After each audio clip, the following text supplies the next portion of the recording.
干嘛？不行，不行不行！哎，我不用，我不用啊！不，我不行，我不行，我不用。殿下以为如何？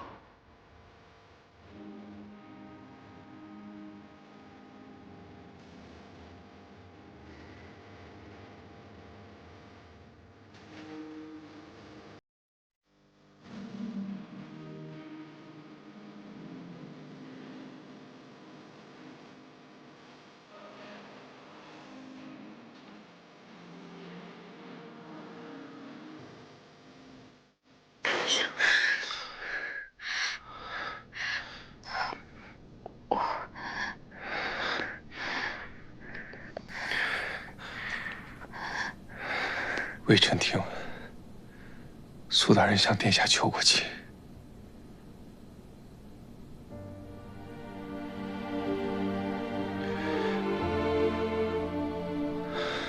殿下放心，我只是提个醒，不要被苏大人的美色所迷惑。殿下想要的，微臣都能给。殿下想要微臣何时释放，微臣随时释放。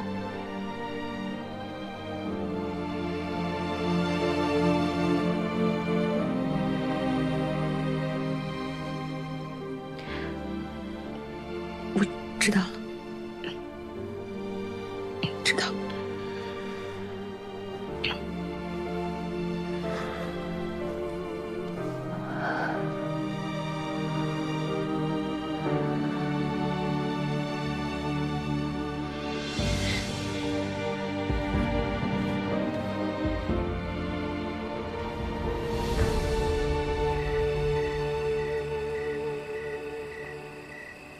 大人恕罪，是属下办事不力。不能让任何人知道你离开过京城，否则即便是我，也保不了你。大人，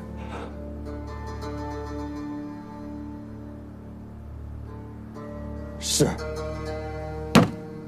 好大的胆子，竟敢提前行刑！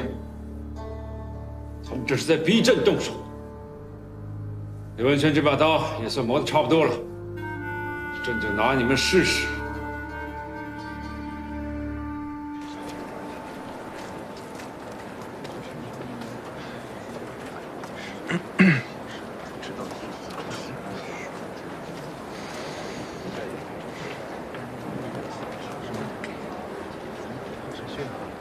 你站在这儿做什么？我怕这些人找你麻烦，我在这儿起码可以护着你。等一会儿进去了，我再站回自己的位置。你也太小瞧我了。这大庭广众之下，他们还能打我不成？只要不动手，看谁破得过谁。是你说的有道理。那微臣站在这儿替公主殿下挡挡风，总可以吧？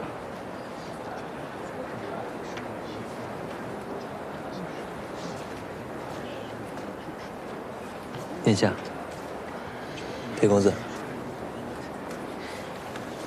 裴公子，你是不是站错地方了？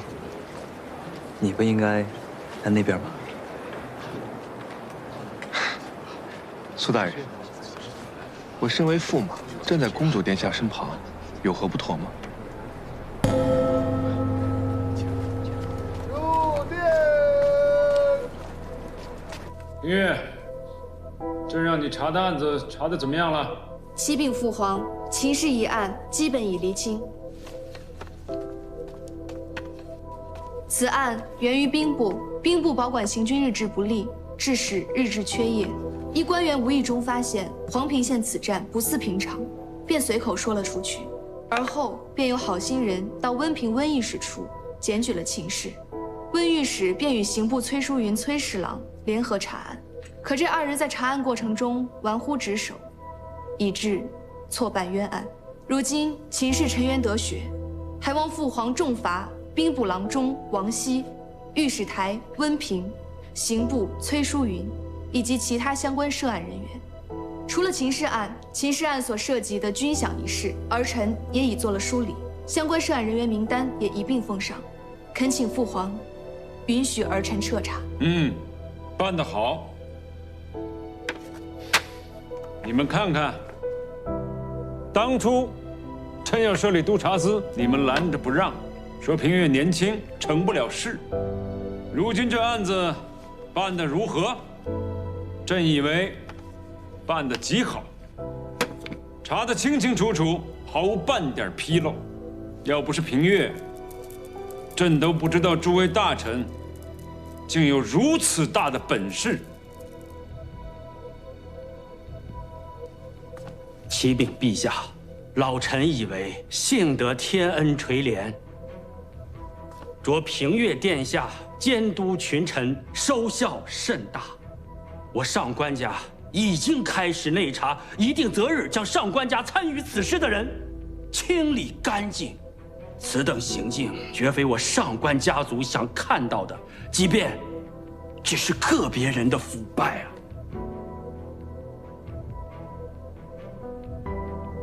怕是阿雅说服他了。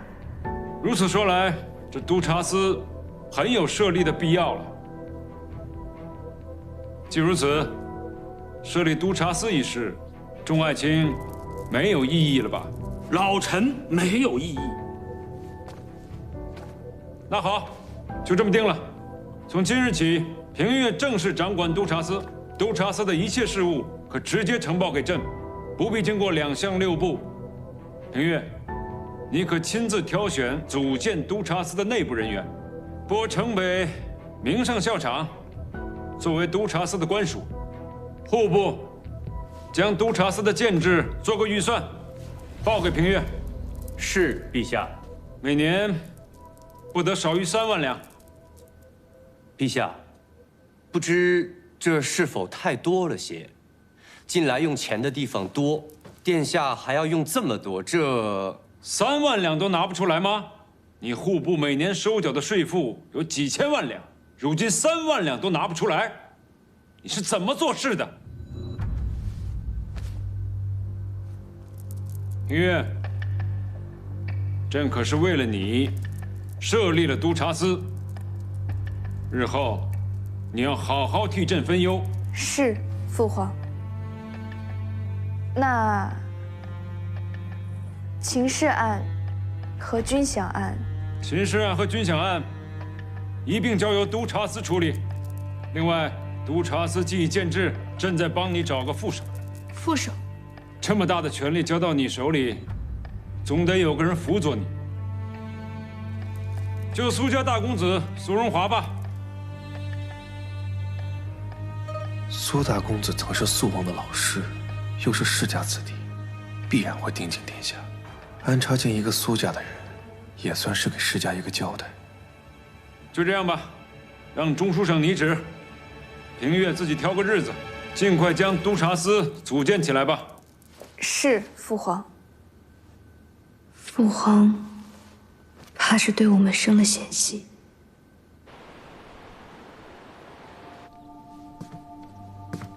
老师，如君身不正，臣子当如何？臣子当死谏。若君王不纳，又如何？前赴后继。还不成呢？那就另择明君。好了，今天就到这里吧。今日多谢苏大人赐教。娘娘，来，给苏大人行施礼。娘娘，我受此礼可是有条件的，不知娘娘能给我什么？苏大人想要什么？可我的条件，娘娘和肃王未必肯答应。但说无妨。从今往后，一切都得听我的。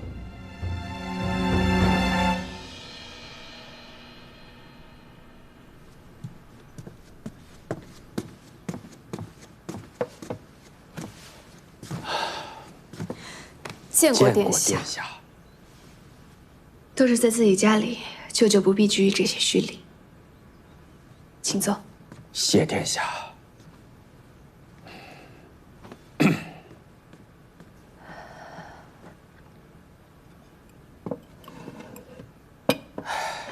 殿下，上官家太大了，老臣握不住啊。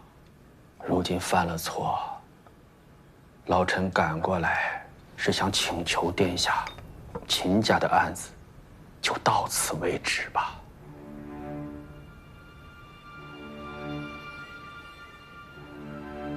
如今秦家牵连的有2个案子：君相案、诬陷秦氏案。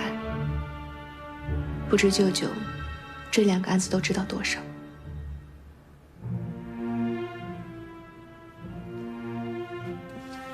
回禀殿下，这2件事情父亲是不清楚的。不瞒殿下，秦家的案子报到父亲的面前时，就已经是个证据确凿的案子。父亲虽有私心，但也并非黑白不分之人。那是怎么回事呢？西北军权的争夺，陛下偏袒萧大人，父亲怕陛下听信谗言，偏派人去查了秦家。父亲的意思本是有错则纠，无错也就算了。然后，但话传到下面，就成了要查秦家的错。兵部查了半天没查出什么，为了应付，就撕了行军日志，交给了御史台。御史台一看，那杨权本就是通敌卖国之人，而当时秦家又正好在杨权手下做事，守城一战3000对3000，却成败局。这事怎么看，都十分蹊跷。所以，御史台就没有证据，制造证据，伪造出了罗卷这个人证。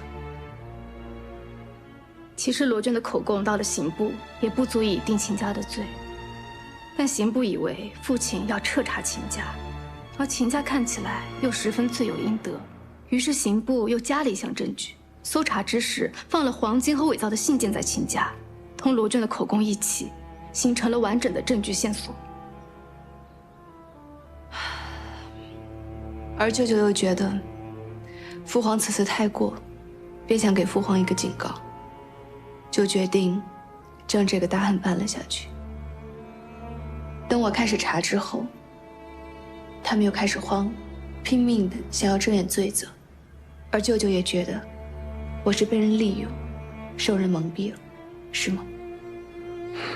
事已至此，老臣不想再辩解什么。老臣只是希望殿下收手，不要再僵持下去了。老臣明白殿下的决心，可上官家是殿下和太子的根基，这一点殿下一定要清楚。一群根本管不住，要给你找麻烦的人，也叫根基。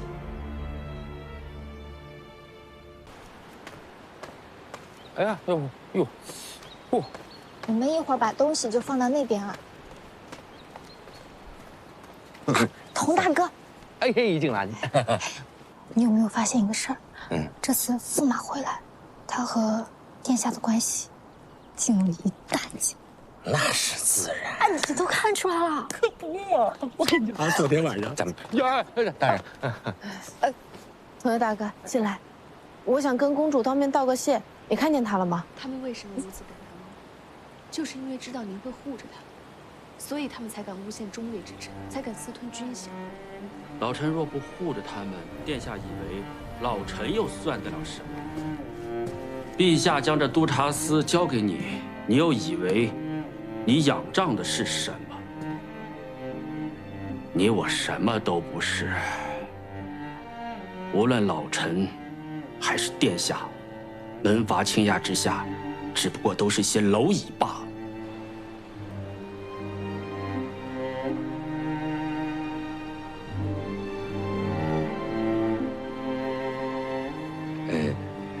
大人，要不要等客人走了，我再去通知您呢？不必了，谢谢同学大哥。不客气。我先走了。大人慢走啊。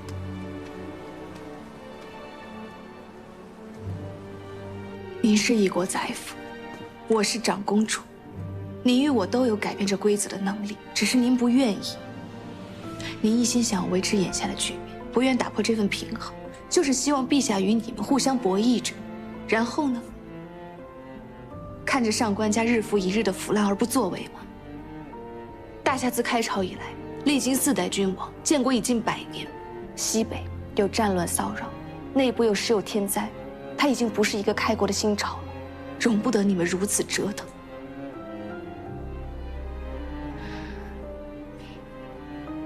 我其实从来没有想过和上官家互相残杀。我想要的很简单，就是一个干干净净的上官家，一个家主不是世家傀儡的上官家，一个日后不会拖川儿后腿、不逾越自己本分的上官家，如此而已。您能明白吗？殿下所说，老臣明白，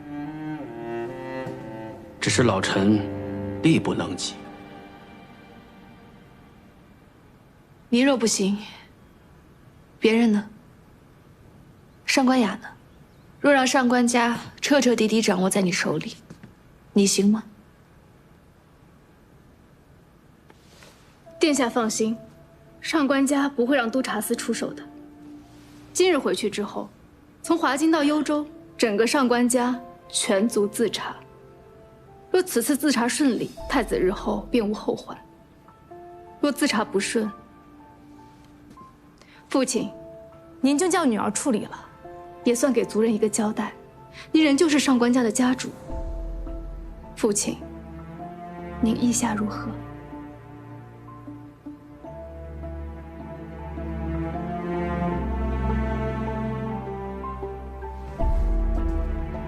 不愧是上官家的女儿啊，这权力当真是写在你们骨血当中的。未来是你们年轻人的，我当真老了。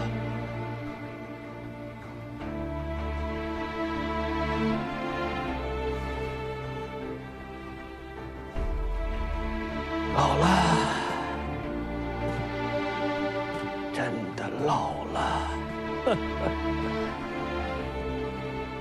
应天顺时，承蒙圣恩，今日吾等汇聚于此，建督察之司，守朝政纲纪，护礼法伦常。我司之根本，在于公正2字。无论诸位何等家世门第，于督察司之中，有能者居之。驸马不会觉得压抑吗？压抑？上官小姐是指什么？妻子强势至此，驸马不会觉得压力很大吗？我听人说，男人都害怕这样的女子，他们喜欢女子温柔如水，能当个贤内助就更好了。不过如今殿下这个样子，怕是要驸马来当这个贤内助了。当贤内助又何妨呢？驸马不担心被人说软骨头、没本事吗？只有没本事的人，才会一定要以妻之辱来彰显自己的本事。而我所希望的，是我的妻子能够如她所愿。自今日起，督察司使谏，谏诱大夏，庇护苍生。她若想要天下，我可以送她；她若想要一方安稳，我也可以给她。谏诱大夏，庇护苍生。更何况，作为丈夫，对妻子的宠爱，并非是给她一个金丝鸟笼，而是她想要做什么，我有本事让她肆意的去做。话说的倒是挺漂亮，哎，不过你们俩不是朋友？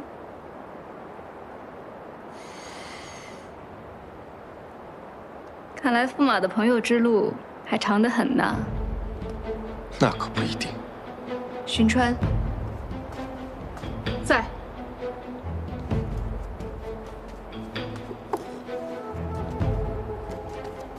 即日起，本宫命你为督察司巡查使，代表我督察司巡视地方。属下领命。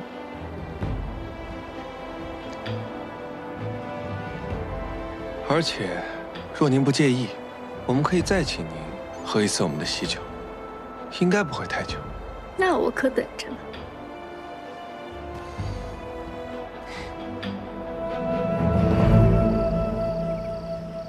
不瞒你们说啊，当时听说要让我进宫当太子妃，给我吓的哟。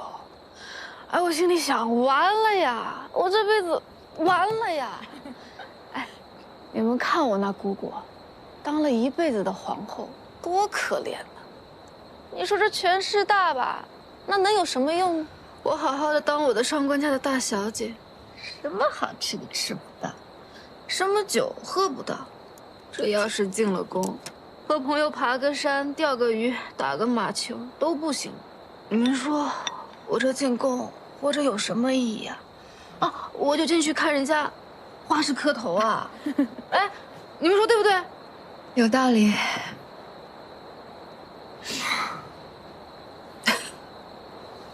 喝醉了。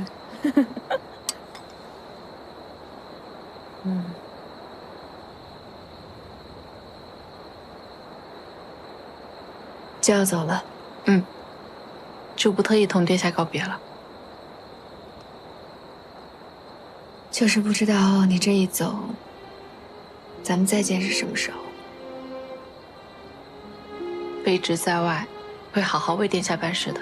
这个我倒不担心，只是想提醒你一句，一个人在外，性子别太直。殿下放心，遇到事情我会谨慎的。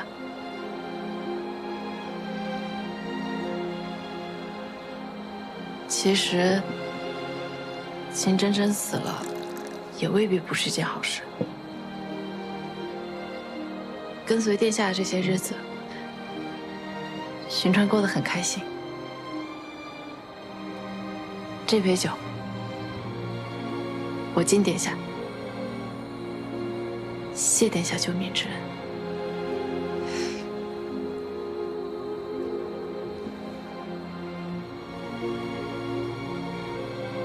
这第二杯酒，谢殿下知遇之恩。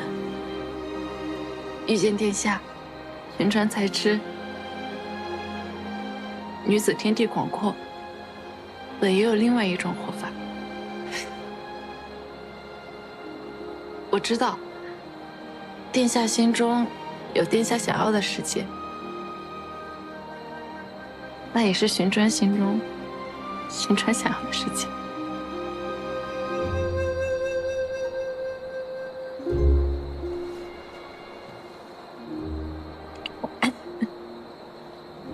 你少喝点吧。这第三杯酒，说出来也不怕殿下笑话，是感激能与殿下和阿雅相遇。阿雅在。虽然我们相交时间不长，但在寻川心中，却早已将二位当成好友。未来长路漫漫，祝愿我等三人不负此生。不负此生。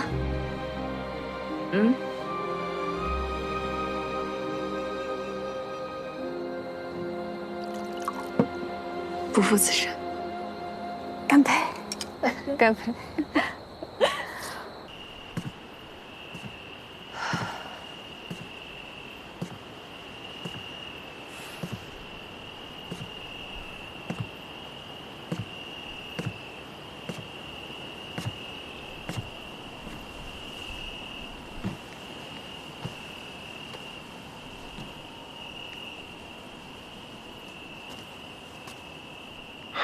殿下，外面人都送走了。送走了，你快起来，地上凉。你看，我这个捂热，来，你坐这儿。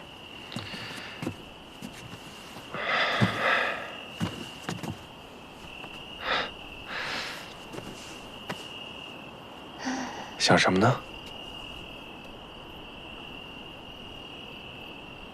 寻川今夜就走了。殿下不是矫情之人。裴文轩，我有朋友了。我有朋友，有家人。我这辈子真的挺高兴的。不管未来怎么样吧，至少现在该有的我都有。我说句话，你别不高兴啊。我以前确实觉得苏荣清更知我心，但是这次回来呢，让我明白，并不是这样。谢谢你懂我。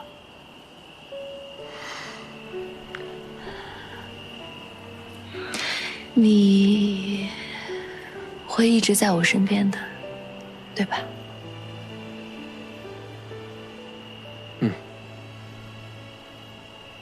苏荣华，你能不能好好走路啊？你怎么晃来晃去的？哎，小姑奶奶，你这是喝了多少啊？我没醉，我给你走条直线啊。哎，哎，我没事。行行行，你没醉，啊，你清醒得很，但以后能不能少喝点？我姐妹要走了，这么大的事儿我能不喝吗？来，苏荣华，你得这么服人。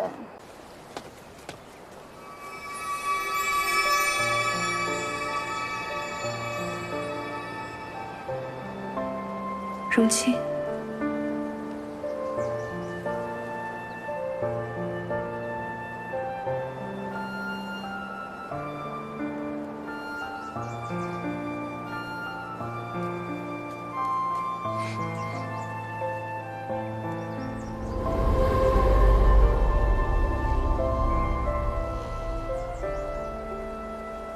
，18岁的你，20岁的我，那一年是我一生中最美好的记忆。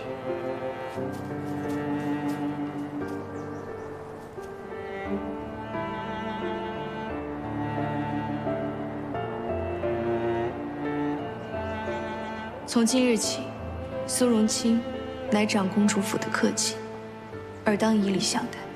既然驸马与本宫已是貌合神离，不如放过彼此，择日奏请陛下，和离吧。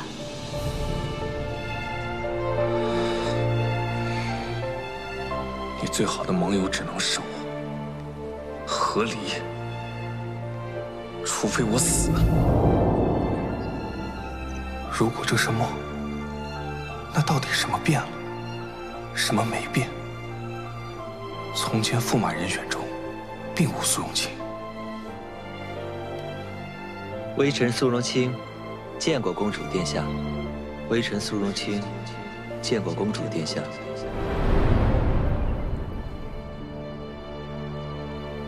传闻苏公子乃华境第一公子，如今一见，果然名不虚传。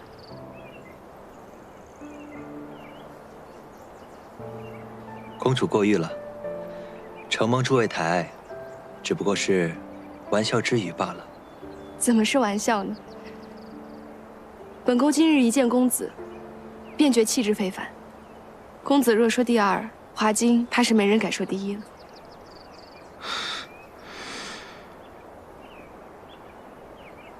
苏公子久不回帖，本宫还以为你不会来了。殿下相邀，实乃微臣之幸。只不过终究情切。他说情切，怎么？这时的荣清已然对我担心扰了殿下清静。既是春宴，又何来的清静？本就是想与诸位同乐。年少不知愁滋味，你可知陛下心中早就有人选？你若选苏家这样的世家望族，等着你的轻则发配和亲，重则赐死。亏你还敢来，人模狗样的东西！微臣裴文轩见过公主殿下。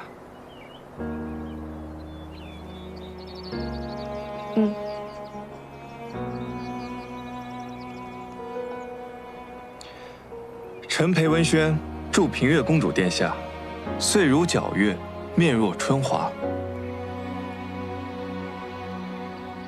免礼吧。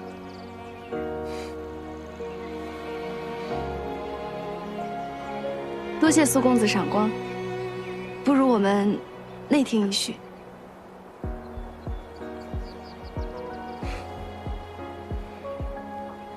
本想来看一眼18岁的你便走的，不曾想到18岁的你竟为色相所惑。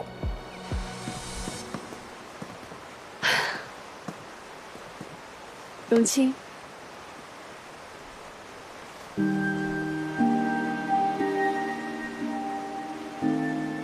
眼前的荣清，对我们的过去尚且一无所知。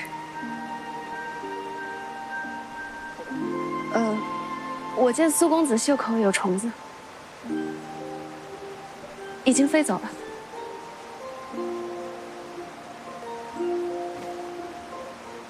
谢公子抱歉。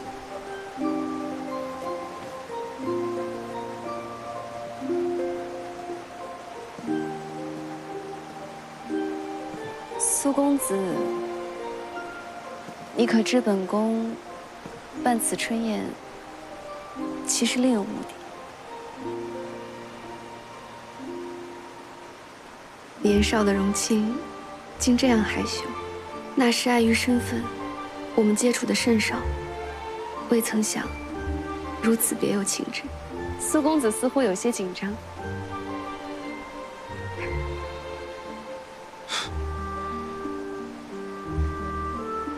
我怎么不知道，当年的你如此主动。这一次能和荣清提前相识，真是太好了。公主，苏公子，春宴即时将至，你应该去更衣了。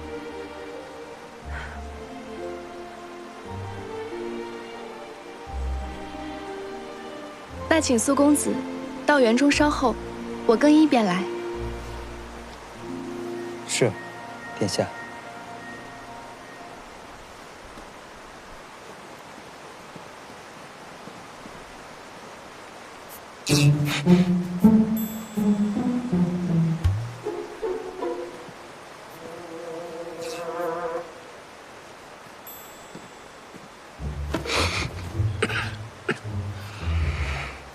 公子，那是公主，再好看也不能这样看，容易掉脑袋的。闭嘴！谁说我在看公主了？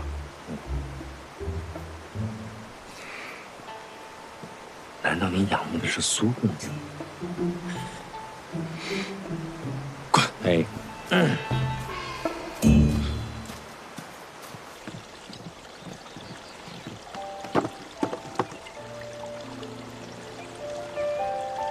春宴开始，请公主。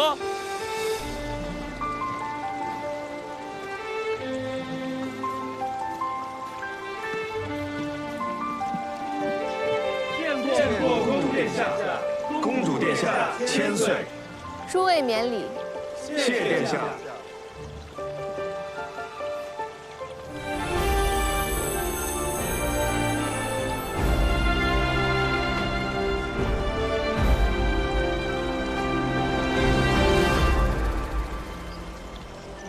公主赐座。公主有话。今年公主殿下想玩不一样的击鼓传花，一会儿面前的曲水中会飘着一把芙蓉杯，击鼓开始后由公主殿下喊停，芙蓉杯飘到谁面前，谁就得喝酒，并表演才艺，君子6艺皆可。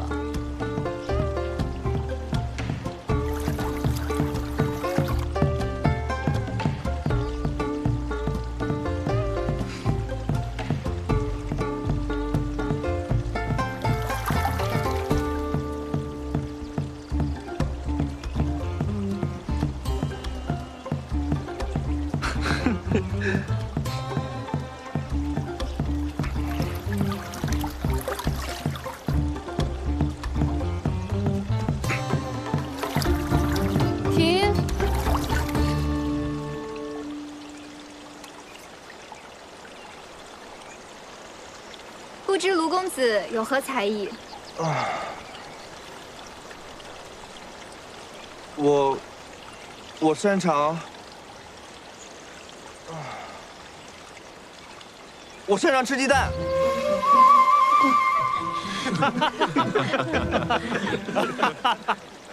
卢公子的才艺果然别致。上鸡蛋。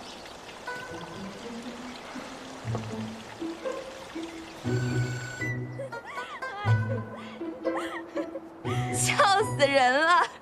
母妃，父皇都给平月姐姐挑的什么人呢？要是选了卢宇那个傻子，怀月，平月的婚事，你父皇自有考量。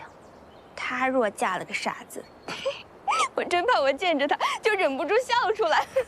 不可胡闹，以平月的性子，你若惹恼了她，她定会跟你大闹一番。就是要她生气，人一生气就容易犯错，错了就好收拾了。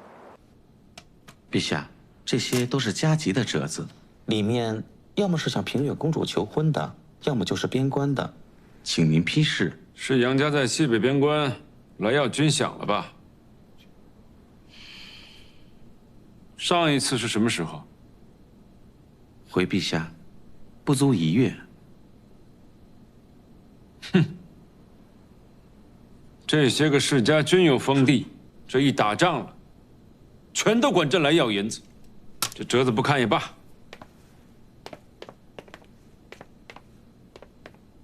让朕猜猜，还有什么？这些候选人应该皆出于7大世家。若是平月不按照朕的安排选呢？弗莱没记错的话，先皇当年对2位不听话的公主处置是，1位远嫁，1位赐死。可苏家公子还是去了，平月是天真无知，还是故意为之呢？停！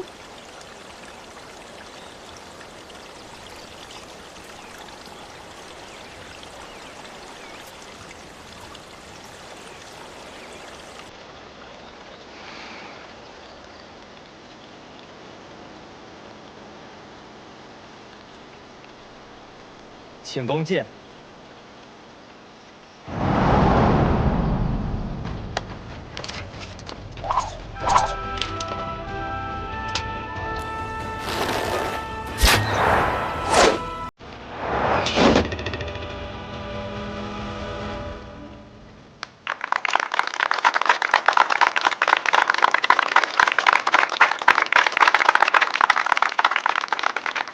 殿下，冒犯了。卖弄的绣花枕头罢了。赏。此乃公主精心挑选。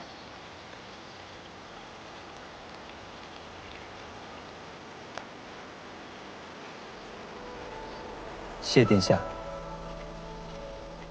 丽蓉，你这是在玩火。宁妃娘娘，陛下有话，眼下他国事缠身，不便召见。有劳公公了。公公，您这衣裳有些旧了，我那儿有些上好的布料，改天给您送过去。服侍在皇上身边，得多多注意打理才是。娘娘说的是。我只想见陛下一面，绝不会牵累公公。那，娘娘回去等奴才消息吧。谢公公。设法给公子传信，让他务必博得公主垂青。是，娘娘。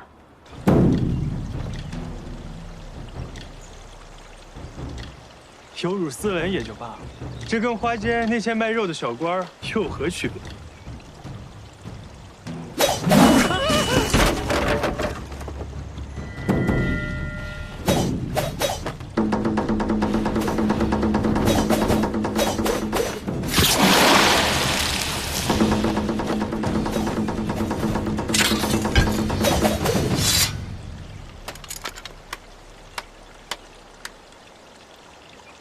看来这李荣是想把陛下给的驸马人选都试一遍。游戏继续。